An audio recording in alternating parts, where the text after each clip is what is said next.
My name is James, and today I'm going to be giving you my quick predictions of UFC Paris Renato Moicano taking on Benoit Saint-Denis. Overall, this is a very exciting card. We have a lot of exciting matchups and the determinations of which way the divisions will go. How do we do? Last weekend, not the best, but on screen here are some bets that I hit. Made some money. Come on. But yeah, we're on the road to 1K subscribers. If you guys will like and subscribe, that would be amazing and help us complete that goal. Let's not waste any time and let's get into the quick prediction. Prelim breakdown. Let's get into it. We have Oki Vs Duncan. Okay, I think the odds here are a little bit wrong and I'll get into my reasoning why. Oki, he's 9-1 within the UFC. He's still pretty untested with only one fight. Oki is obviously a dangerous fighter with knockout ability and obviously has the longest range in the division. With that, his jab is solid, but beyond that, his punches tend to be a single shot rather than combinations. He stays composed in the cage, which obviously has helped him win like 5 fights in a row now. However, his striking defense is a bit of a concern, especially when he's forced onto the back foot. He doesn't look the best. His cardio fades as the fight goes on, but obviously he's still a dangerous man. You know, the grappling situation, I think it's abysmal from him. He looked lost in his last fight against Kumba. Like, he had no clue what to do. So, you know, the grappling and wrestling definitely has a hole in his game. I don't know whether he's been improving that, but obviously time will tell. He's taken on somebody like Chris Duncan, 11-2, a proven UFC contender. Duncan has a solid jab and can string together good combinations, though he's not the most technical striker pretty much anywhere. That being said, though, he can mix in the takedowns and wrestlings. He sometimes struggles to control his opponents once he get them to the ground, and that's not even to mention his suspect chin that he has as well. So honestly, betting wise here, be careful, because it's either going to go two ways. Duncan is either going to get a submission or decision. He's not going to knock out Oki, sorry. He's going to get a submission or decision because that's what he's going to do. He's going to find the takedowns and either submit or obviously grind it out to a decision. Or Oki is going to get a decision, as we saw in his last fight, or he's going to get a nice knockout because obviously chinny Duncan. Be careful, it's going either way. I'm on the side of Duncan. I just think he has more tools to get it done rather than just hoping for that one big shot. So we're going to side with the Duncan side. Next up, we have Noah versus Jacqueline Cavalcanti. Both fighters coming to this matchup right on a 5-fight win streak. This makes this an exciting matchup because it determines which way these fighters go in the division. Cavalcanti, she's a dangerous striker with solid control in the cage, but she struggles when forced on the back foot. Cavalcanti's striking is clean, and the ability to manage distance are her ways to win this fight. She's going to stay on the outside and pick apart Nora when she overswings or lunges in a little bit too far. On the other side, we have Nora. She's violent, okay? She just is. She's constantly throwing something, knees, elbows, kicks, you name it, she's throwing it. She has the constant pressure of moving forward. That being said, though, you know, she does overextend at times, which can lead to openings on the Cavalcanti side. You know, so be careful there. If the fight ever does go to the clinch on the ground, Nora has great BJJ and the ability to kind of hold it there because she's physically big. She's not going to be the bigger fighter in this fight, though, which obviously a little bit worrying there. You know, it is a hard fight to kind of pick. In my eyes, the odds are a little bit weird here because Cavalcanti, yes, has a way to win. Point fighter, avoid the damage, stay on the outside. You know, clean footwork as we've seen in the past from her. But Nora's dangerous, right? There's a reason why she's on a 5-fight win streak. If you're a smart man, it's bet the over rounds. It's probably going to hit. Pick-wise, do I fall in the trap of Cavalcanti or do I? No. My heart says Nora. Don't know why. It just does. I think she's a more violent fighter and she has the ability to go on the ground and push the pace forward. So pick is Nora. Bet the over rounds. That's the smartest play there. Next, we have Daniel Barez taking on Victor, however you say his last name.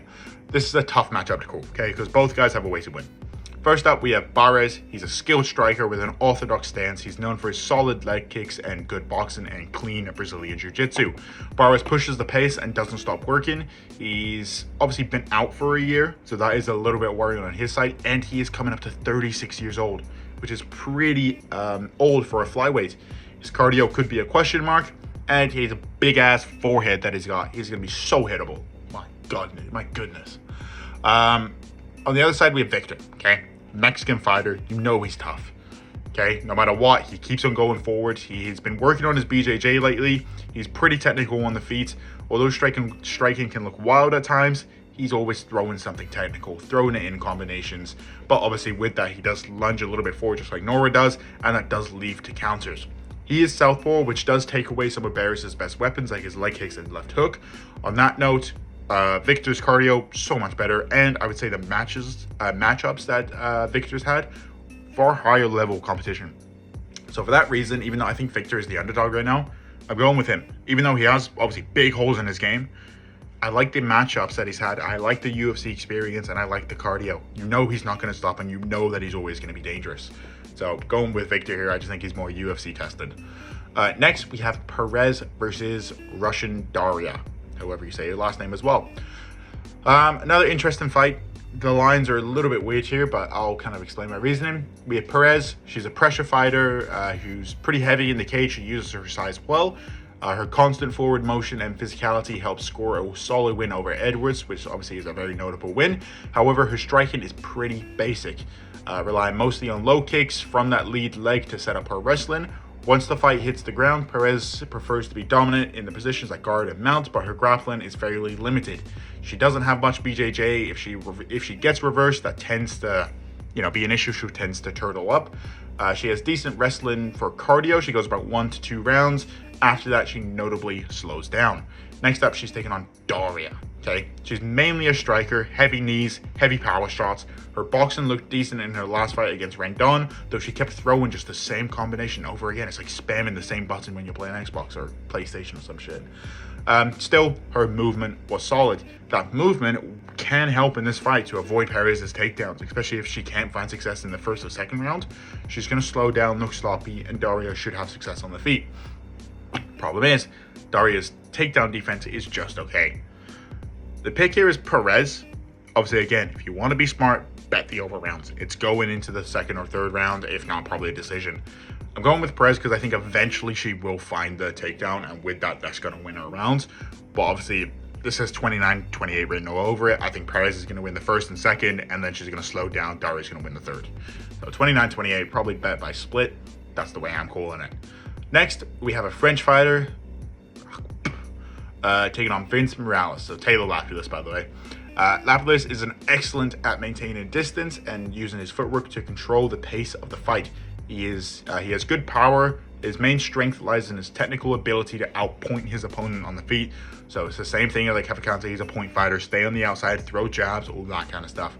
The only kind of knock on him is his low output, which is something that we often see with these French fighters. They tend to be a bit conservative when it comes to volume. Vs Morales, on the other hand, is a bit wild with his approach. He struggles to execute his own game plan. Instead, he tends to fall into his opponent's strategies, which could be a real problem against a technical striker like Lapilus.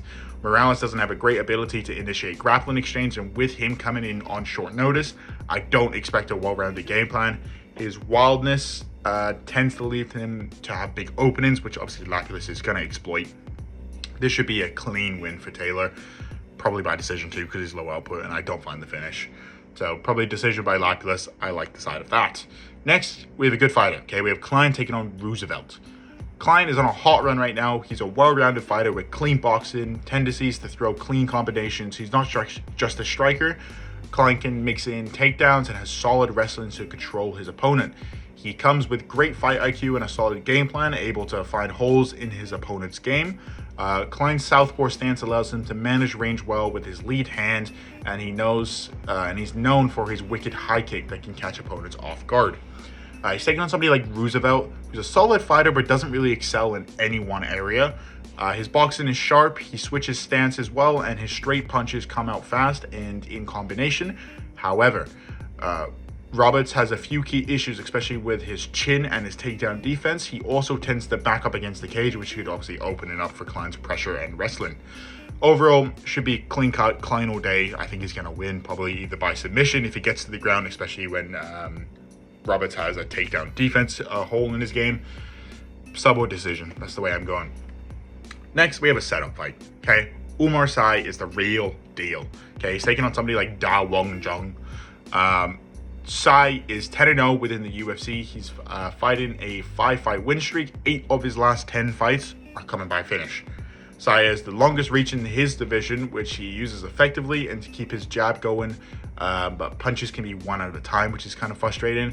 His striking is impressive, and he poses a high fight IQ, allowing him to stay composed even under pressure. Sai is also well-rounded, solid takedowns, and the ability to handle himself on the ground, making him a tough matchup for really anybody in the division. He's taking on somebody like Da Wong Jung, who's currently on a 3-fight losing streak. All 3 of those fighters won by decision, submission, and knockout, so he's kind of well-rounded with his losses. While he is tough and durable, obviously I'm saying that with relative, stuff because he's just got finished 3 times. He lacks the standout skills in any particular area. Jung tends to struggle against a more technical and well-rounded opponent, which makes this a huge setup fight for Sai. I think he's winning all day long, if not the fight. All honesty, Sai should be the biggest favorite on this card. The UFC know what they're doing here. Next, we have probably one of the most unpredictable fighters fighting. Cutelaba versus Ivan, okay? Iron Cutelaba, he's a grappler with solid skills when it comes, when he decides to shoot for a takedown. His striking is just average, but overall his game plan can be quite sloppy and he often leaves himself open for counters. His chin is suspect. Okay, you hit him, he's going down, or he's going to stand there, who knows, which has led to vulnerabilities in the past fights. He's super untrustworthy since his game plans and fight IQ leaves you wondering what the fuck's going on. Okay, why are you shooting a takedown when your opponent's hurt on the feet? Don't know. He's just one of those fighters. He's taking on somebody like Ivan. Okay, I wish his nickname was Ivan the Terrible. Goated nickname that he should have had, but whatever. He's making his debut in the UFC. He is obviously untested against grapplers and wrestlers, so I really don't know what to expect. He's obviously a very dangerous striker. Same thing, he possesses that power just to knock out anybody, so obviously a threat on the feet. This fight's a hard fight to call because you got Cutelaba. You know what you're going to get out of him sometimes. So you know he has the ability to take it to the ground and utilize his wrestling, which in this fight, you would hope that he does. Okay, because he's a bad chin and he's taking on a power puncher. Your goal, get it on the ground. That should be your only goal right now. And we're taking on somebody like Ivan, who we don't really know how good he is yet. So I think this is a good gauger to kind of see where we're at. I'm gonna go with Cutelaba because I don't like betting on debuters, just because you don't know. Okay, even if you've seen some of the tape on the regional scene, you don't know what that compares to in the UFC. So I'm gonna go with Cutelaba. Don't bet it. Don't bet this fight. It's just so unreliable. Ivan really could just knock out Cutelaba within that. Or Cutelaba could win a nice decision over Ivan. So we really don't know what we're going to be looking at. So stay away from this fight. Main card time. So we have Perez Ziam taking on Matt Frevola. If I'm being honest, I don't really care about this fight. It should be a good fight nonetheless, but I don't actually care for both of these fighters. So Ziam, he's a very technical striker. He has solid distance management. He has a good fight IQ. His last fights have been somewhat low output, especially with the volume. But that being said, he does do enough to kind of win the fights. He stays on the outside, does a nice job in point fighting. His grappling seems to have a few holes in it. He seems to be kind of unaware and kind of lost when it comes to the ground.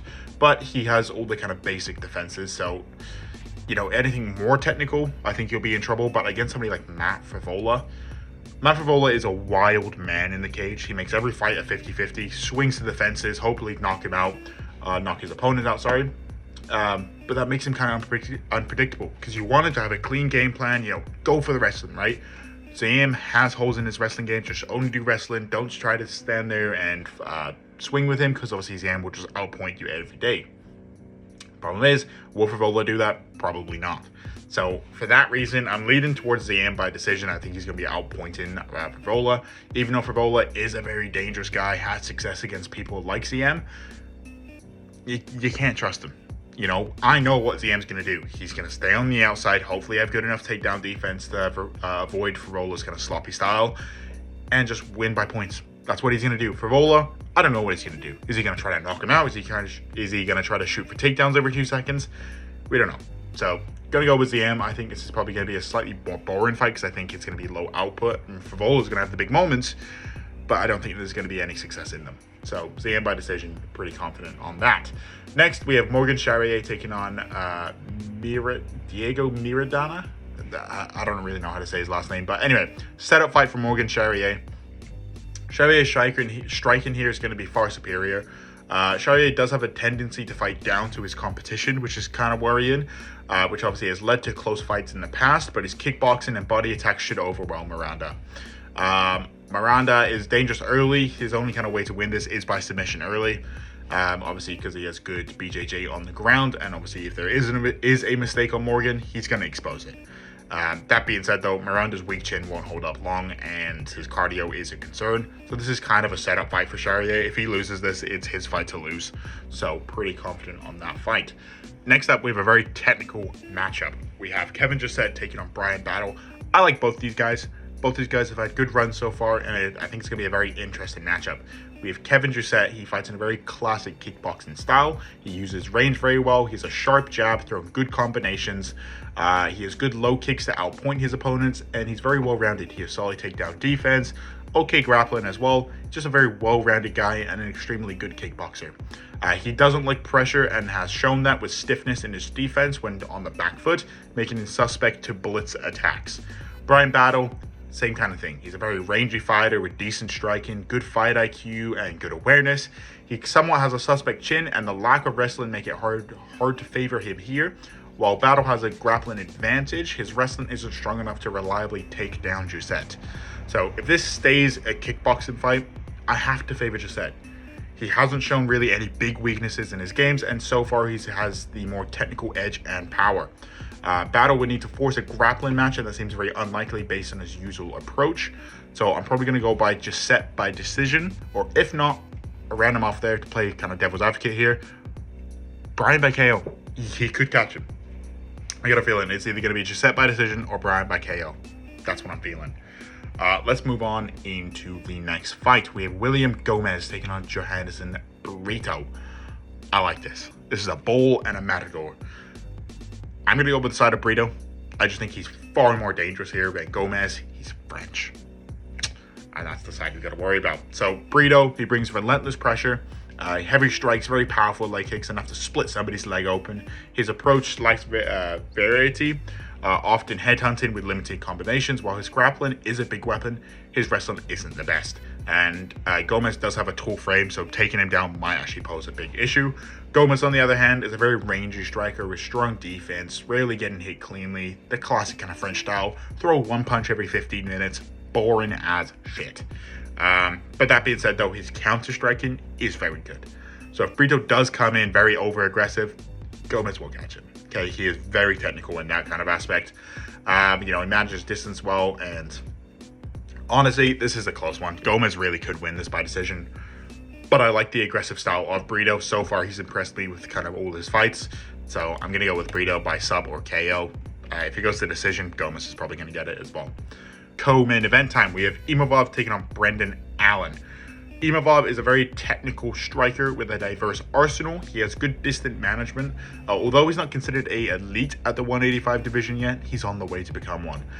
He has all the tools to do so. His striking is powerful and dynamic, and he's capable of catching his opponents off guard with his unusual angles. However, his fight IQ can somewhat falter, leading him to engage in clinches even though he should separate, like that kind of style, as seen in his bouts against Zheleznykova. He often, if he avoids these, he's going to have success on the feet. Okay, Brendan Allen, on the other hand, is an underrated competitor with a solid skill set, but he tends to be limited in certain areas. His wrestling isn't particularly strong, and his striking is just average. It's good, but I think in my eyes, I don't see a better area where Allen is better than Imavov. I think Imavov is just a step ahead slightly. So with that, I think this is going to be a good back and forth fight, but I think Imavov is just going to be the first to the punch every time. And yeah, I just don't see Allen being able to initiate the wrestling exchanges. Imavov has the skills to get it off the ground and obviously defend himself there too. So I like the side of Imavov. I just think he's going to be better literally everywhere. Main event time though.